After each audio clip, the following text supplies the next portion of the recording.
Tage Buch, jeg vil gerne tale med dig om noget, som der har været skrevet en del om i øjeblikket, nemlig rettelser i Martinus' værk. Ja. Hvordan er dit forhold til det? Du har kendt Martinus i så mange år. Hvordan er din holdning til det? Ja, jeg synes, det er en højst pinlig affære, at man har givet sig til at rette på Martinus. Jeg synes, at det ligner meget en forbrydelse. Det er for at sige det direkte ud. At hvis man sammenligner det med, hvad man kunne gøre inden for kunsten, altså en malers værker, at man kopierer en malers værker og signerer dem med hans navn og sælger det, uden at gøre opmærksom på, at det er kopier, så er det strafbart. Det her, det er jo næppe strafbart, men der kan forsvares en hel del af det. Men jeg synes, at det er så forkert, som det overhovedet kan være, at man begynder.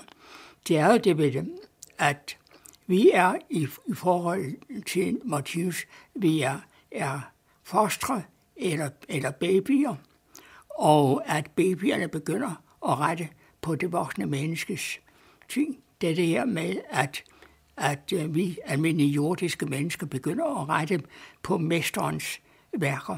Det er meget forkasteligt. Så det er min grundholdning over for det. Og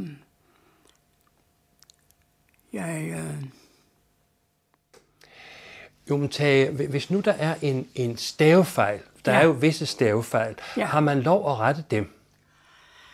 Ja, der er jo det ved dem. Martinus har højt og tydeligt i lovene gjort opmærksom på, at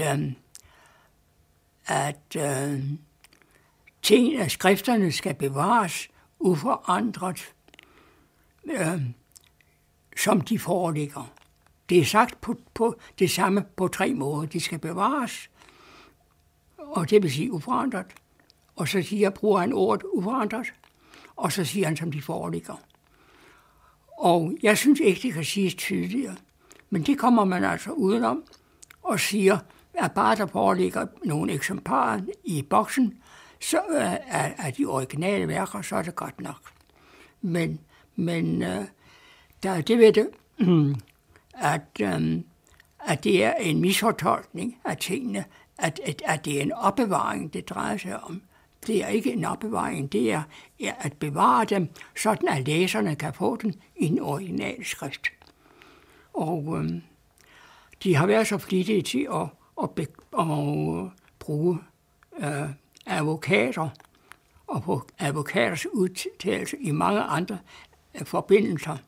Og jeg synes, hvis de spørger en advokat, hvordan man skal tolke den der lovtekst, så er jeg sikker på, at de siger, der står, at der må absolut ikke rettes.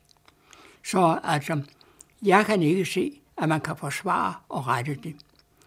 Og det du spurgte om, hvordan rette enkelte bogstaver, der sagde Martinus, at stavefejlene og hvad der er, det må godt blive stående. Det må det hele taget godt blive stående, og de må se, at jeg er en ubelæst mand. Så han var fuldstændig, og sagde, selvom der skulle være nogle småfejl et eller andet sted, så betyder det ikke noget, fordi tingene er gentaget så mange gange, så at de kan ikke misforstås. Så han var fuldstændig tryg ved det, han havde skrevet, og han ønskede, at der absolut ikke måtte rejse i det. Men det er jo meget interessant, det du siger der, Tage, at Martinus lagde meget vægt på, at man netop skulle kunne se, at han var en ubelæst person. Ja. Han pralede jo ikke med en viden, som han ikke havde. Det er nemlig det. Ja. Jeg kan ikke se, at det kan forsvares på nogen som helst måde. Og jeg synes, at det er en mangel på ydmyghed over for mesterens værk. Det synes jeg i det hele taget, og i at rådsmedlemmerne, både de tidligere råd og dette her råd, at de mangler den ydmyghed, og de mangler den forståelse af mesterens storhed. de fatter ikke rigtigt, og behandler det som en almindelig forfatter. Man kan gøre med hvad man vil. Men altså, det her er en verdensgenløsning, hvor den kommer til at gælde i tusinder af år. Og det er det, som Martinus skriver der i 1904, jeg tror det er 34. Han skriver, at jorden skal slynges ind i en ny bane. Og noget af det er selvfølgelig alle de store omvæltninger, der sker ude i verden. Men det er også i høj grad den vejledning, som Martinus giver. Sådan at det er så betydningsfuldt, at der ikke rettes noget som helst. At der kan siges, at dette her, det er Martinus eget værk, ord til andet.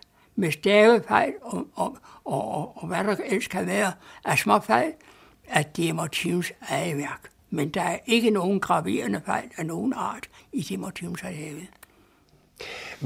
Man har jo rettet sproget både hos Søren Kierkegaard og hos H.C. Andersen i et betydeligt omfang. Ja. Fordi på det tidspunkt, hvor det var skrevet i 1840'erne og 50'erne, der kan jo komme et utroligt skred i sproget siden dengang.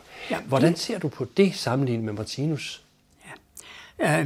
Det er jo rigtigt, men der på nuværende tidspunkt er der slet ikke gået sådan en lang tid, så at Martinus sprog er uforståeligt. Det er klart, at han bruger enkelte vendinger, som man ikke bruger mere. Det er klart. Men altså, jeg synes, at det er, på nuværende tidspunkt er der ikke nogen som helst grund til. Og i øvrigt synes jeg slet ikke, man lige meget, hvordan noget, så kan man ikke rette på Martinus. Man skal udgive de originale værker. Hvis man så vil noget andet, hvis man så vil forklare noget andet, så må man skrive en bog selv. Det er det, som Rossen har gjort. Han har skrevet en introduktionsbog til Martinus. Han har formuleret det på sin egen måde, og det har han lov til. Men der er ingen, der har ret til at rette i mesterens værker.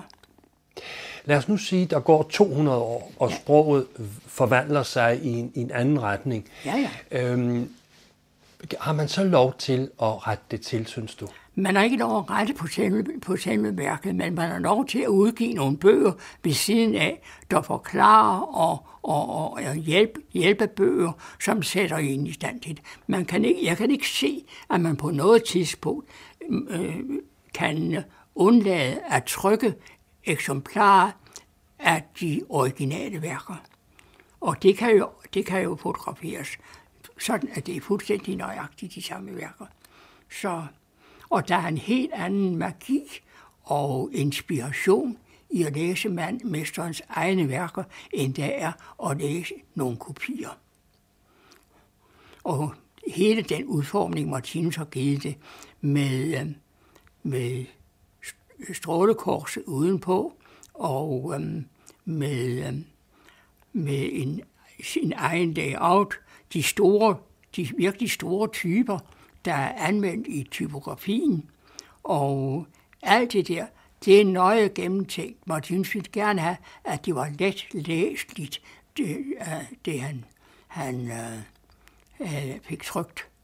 Så jeg kan ikke se, at der er nogen som helst rimelig begrundelse for at rette i selve værkerne. Der er frit slag udenfor, men der er ikke frihed til at rette på værkerne. For Martinus sagde jo selv, at han jo var forberedt på, at der ville komme en række mennesker og skrive om hans værker og fortolke dem og sådan noget. Og der er det mit indtryk, at det sagde han, det må de jo så gøre. Ja, og det er klart, det synes jeg også er helt ok. Men og der afslører man ikke Martinus, men der afslører man sig selv. Ikke med, og det niveau, man så selv står på. Har du nogensinde decideret drøftet de ting med Martinus? Om jeg har. Om du har talt med Martinus om de ting, altså med hans værker? Ja, det har jeg jo, fordi jeg har jo læst korrektur på Martinus' værker. i hvert fald på nogle af dem. Og der havde jeg selvfølgelig indvendinger, navnlig imod nogle af Martinus knudrede sætninger. Og så prøvede jeg at lave nogle erstatninger og sådan noget. Og så sagde han, i nogle tilfælde har han måske godkendt noget af det, men når han så sagde, jamen altså, nu står der det, der skal, hvis I begynder at rette på det, så står der måske slet ikke det, der skal stå. Så vi skal lade det stå, som det er. Og hvis jeg så argumenterede videre, så sagde han, det er min stil. Så var det afgjort dermed, det var hans stil. Og det er den stil, jeg synes, man må bøje sig for. Og opgive det der at rette på værkerne. Men hvis de nu endelig har lavet disse her, og opprøvet en masse penge på udgivelser af disse, og et stort arbejde, men så lad dem trykke de værker der, men så skal de gøre opmærksom på, at disse værker er ikke de originale. De kan få de originale værker, hvis de ønsker det. Og så skal man trykke de originale værker ved siden af. Så kan folk jo selv vælge. Men de originale værker, de må absolut være tilgængelige. Tage, nu nævnte du ordet magi i forbindelse med Martinus' livets bog, Det tredje testamente. Var Martinus meget bevidst om, at hans værk skulle have en særlig magi? At det skulle have en særlig magi? Altså, ja, det var han i høj grad, både med teksten og med symbolerne. Det var han i høj grad. At der er noget virkelig originalt ved det. Der er en udstråling fra dem, som slet ikke er vigtige. Og det har jeg også hørt flere af de, der har købt de nye bøger, og de har nogle af de gamle, og så er det nye, siger, at der er en helt anden inspiration i at læse hans originale værker, end der er i kopierne. For der er ikke spor tvivl om, at det er fuldstændig rigtigt, at den magi, den er der. Men Martinus sagde jo også, og det har han skrevet om i en artikel, og det har også været i de tidlige 30'ere der, hvor der er nogen, der er begyndt at udtale sig om Martinus' sprog, som jo ikke er så forfærdeligt let tilgængeligt nu, navnet ikke i første bind. Men der gør han opmærksom på, at der er stilforskere, og så er der åndsforskere. Og der er nogen, der går efter ånden i det skrevne, og der er nogen, der går efter bogstaven. Og det synes jeg er en vigtig pointe, det her med, at han allerede fra starten siger, jamen det kan godt være rigtigt, og I må også godt studere stilen på mine værker, ikke sandt? Men altså, det er ånden, det drejer sig om. Jeg vil gerne overføre ånd til jer. I skal åndeligt gøres, og det er det, jeg er i færd med. Det var også det, der var hans store problem i 20'erne, hvor han begyndte at skrive netop og bruge sproget som en åndelig transformator, kan man sige. Ja, jo, det var det. Og man må sige, at i betragtning af, at sproget er så fattigt med hensyn til ord, der dækker de begreber, som Martinus gerne vil gøre tilgængelige, at der synes jeg, at det er utroligt, at det kunne lade sig gøre, at overføre så meget ånd til os, som man har kunnet. Det er mit indtryk, at det lå ham meget på sinde, at han ikke måtte misforstås. Han kan jo godt virkelig at det ikke måtte misforstås. Ja, han kan godt være lidt omstændelig, når man læser ham. Jo, men det er da rigtigt, at han gjorde sig absolut umage for både i det talte sprog, når han holdt foredrag, og også i det skrevne, at det skulle være forståeligt og tilgængeligt for mennesker. Oprindeligt, der var han jo klar over, at der var meget af det, der var så svært tilgængeligt, så han dårligt kunne beskrive det. Og så sagde han, at nogle gange har det været som om, jeg stod over på en stejl mur, og der var kun nogle ganske få holdepunkter i. Og det vil sige, at i menneskernes bevidsthed var der kun få ting, som han kunne appellere til. Og så lykkedes det ham alligevel at komme op af klippen der ved at bruge de få holdepunkter, som mennesker havde. Så Det er rigtigt, at der var så mange svære ting, og han gjorde sig umage for, at det kunne blive tilgængeligt for vores bevidsthed overhovedet. Hvor lang tid udtalte han sig nogensinde om, hvor lang tid at hans værk skal vare? 1000 af år. Altså, vi skal inspireres af det i 1000 af år. Ja, jeg mener det. Altså, på hver enkelt menneske, der har man brug for at læse det, lige indtil man selv er kosmisk bevidsthed. Det er min oplevelse. Jeg tror ikke, at han har sagt det på den måde. Men altså, det vil man behøver støtte, lige til man kan gå selv. Og jeg mener, at vi behøver den støtte der, og kunne fordybe os i disse ting, og komme, som du siger, endnu længere frem, hver gang vi beskæftiger os med det. Jo, men han sagde også noget om, der er rigeligt stof at beskæftige sig med. Ja, det er der i høj grad. Det er der. Så jo, det kan føre os frem til den kosmiske bevidsthed. Og det sagde jeg der ved denne lille tale, jeg holdt derude ved Sams begravelse. Der sagde jeg jo, at hele værkets mening er at føre mennesket frem til Gud. Han har lavet den lille tegning, det er vel symbol 43, hvor der er en tegning, der begynder i ganske spids, og så udvider den sig, og så går den tilbage igen til en spids. Og i den første, der er der en lille trekant, og i den sidste, der er en stor kende. Den lille trekant symboliserer Martinus, og den store trekant symboliserer Gud. Og det vil sige, at Martinus med hjælp af den livets bog, han skulle skrive, kunne føre mennesket frem til Gud. Til at elske Gud over alle ting, og næsten som en ting. Så der er altså nok for os at beskæftige os med, indtil vi får kosmisk bevidsthed? Det er det rigeligt. Ja. Tag en praktisk ting, for jeg synes jo, det er så fascinerende, at du har fået at du er blevet betroet at læse korrektur på hans værk. Jo. Det må du da også have følt en stor glæde ved. Jo, vi var jo mange, der gjorde det, eller flere, der gjorde det. Sam Sinklersen gjorde det også, og en fuldmægtig Gorte i Odense læste også. Så allerede dengang jeg boede i Odense, det har været der i 30'erne, der var jeg med til at læse korrektur på det. Og også da jeg så selv flyttede til København, der har jeg også læst korrektur på en hel del. Jo.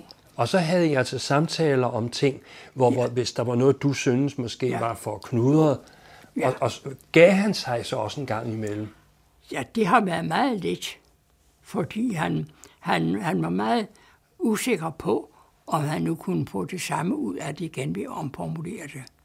Så man må huske på, at det han skrev, det er skrevet under inspiration om morgenen der, da han stod tidligt op der klokken 4 og skrev der til klokken 12. Og der havde han inspirationen på, og hvis han pillede ved det, så var han ikke sikker på. Så det var meget sjældent. Det var egentlig mest altså almindelige trykfejl og fejl, som trykkerne havde lavet, ikke sandt, som vi kunne rette.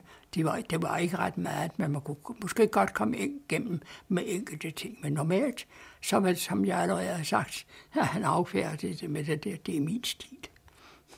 Men det gør det jo også til en hellig skrift, fordi når den skrev under inspiration, ja, det gør det. Så er det jo netop, det bekræfter jo det, du siger med, at vi skal ikke pille ved det.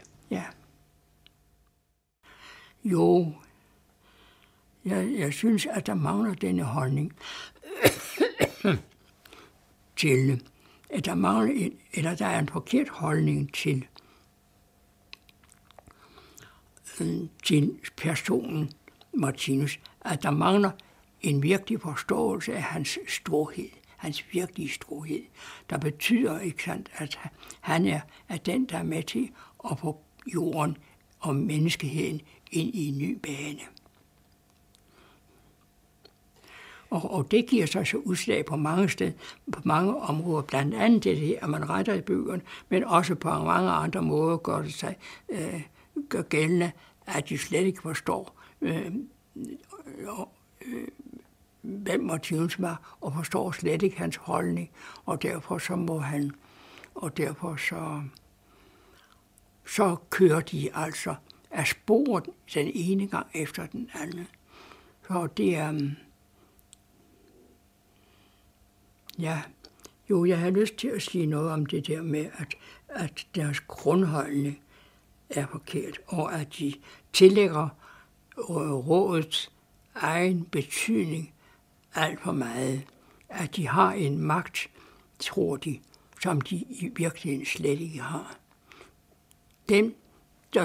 Og at man ikke kan, disse 5 rådsmedlemmer, det er ikke deres vilje og deres meninger, det drejer sig om. Det er Martinus' meninger, som igen er Guds mening. Det er den forståelse, jeg synes, der mangler, at de tillægger sig alt for stor betydning i forhold til, hvad Martinus tydeligt har udtalt, både på rådsmøder og i foredrag og i selve værkerne, at det er der, man må lære Martinus at kende, og det er der, man det er det, man må dybe sig i. Så, men jeg ved ikke, om det er lidt uklart, men det er altså noget, jeg gerne vil sige, det er, at jeg synes, de er ikke. Ja, det er måske nok lidt hårdt at sige, men jeg synes ikke, at de er sandhedssøgere. At vi kan ikke, hvis man har søgt at komme i dialog med dem, så har det været ganske uladsiggørligt. Det har været umuligt at få nogen virkelig dialog med dem. De går i forsvarsstilling, og så med alle mulige mærkelige argumenter afværger de en ordentlig samtale, en virkelig dialog, hvor man er på lige fod. Men det er noget, der vil blive rettet, og jeg anklager dem ikke for det, fordi jeg mener, vi har hver især den holdning, vi har, og den bliver ikke ændret alt for meget igennem et langt liv, også selvom man studerer Martinus' analyser. Det ændrer sig ikke ret meget. Du har jo på en eller anden måde, han har jo haft en utrolig tiltro til dig. Altså en utrolig tryghed ved jeres venskab. Det ved jeg også, du har fortalt om før, hvor han har udtalt, hvor meget det betød. For du har jo været hans trofaste, væbner og ledsager faktisk hele livet igennem. Jo, jeg tror nok, det skyldes, at jeg fra begyndelsen blev klar over, at her står jeg over på en Jesus-skikkelse. Jeg tror det. Og jeg tror, at det er det, som man mangler i rådet, at blive klar over, at det er en Jesus-skikkelse, man står overfor. Det er ikke bare en almindelig forfatter, eller dygtig forfatter, eller en særlig forfatter, men det er i virkeligheden en hellig mand. Og det er det, man skal forstå. Og der har jeg været heldig ligesom at fatte det med det samme, at her står jeg over på noget ganske særligt. Og det giver så en særlig ærbødighed over for personen Martinus. Jeg har aldrig været bonkammerat med ham sådan, ja, men vi har talt helt åbent sådan. Men jeg har altid vidst, at han var mesteren, og jeg var lærlingen. I øvrigt, så kaldte han mig en martertype. Ja, en gang så sagde Rolf Elving og Martinus og jeg og drak kaffe. Jeg havde lavet kaffe eller te, hvad det nu var. Ikke sandt? Og så havde jeg serveret det derinde i hans stue. Og så har vi siddet og snakket, og når vi var færdige med at drikke te, så tog jeg, der gik ud og vaskede op. Og mens jeg stod derude, så tænkte jeg, du er en Martha. Og da jeg kom ind, så sagde Martinus, du er en Martha-type. Men jeg føler det slet ikke, som jeg har været udelukkende en Martha-type. Jeg synes, jeg har fået lov til at sidde med mesterens fødder, ligesom Marie gjorde. Så Jeg har fået alt, hvad jeg kunne suge til mig. Det er kun min egen begrænsning, der har gjort, at jeg ikke kunne komme længere. Men altså, nej, jeg er en martyrtype. Og jeg har også taget mange praktiske ting. Jo, det er rigtigt nok.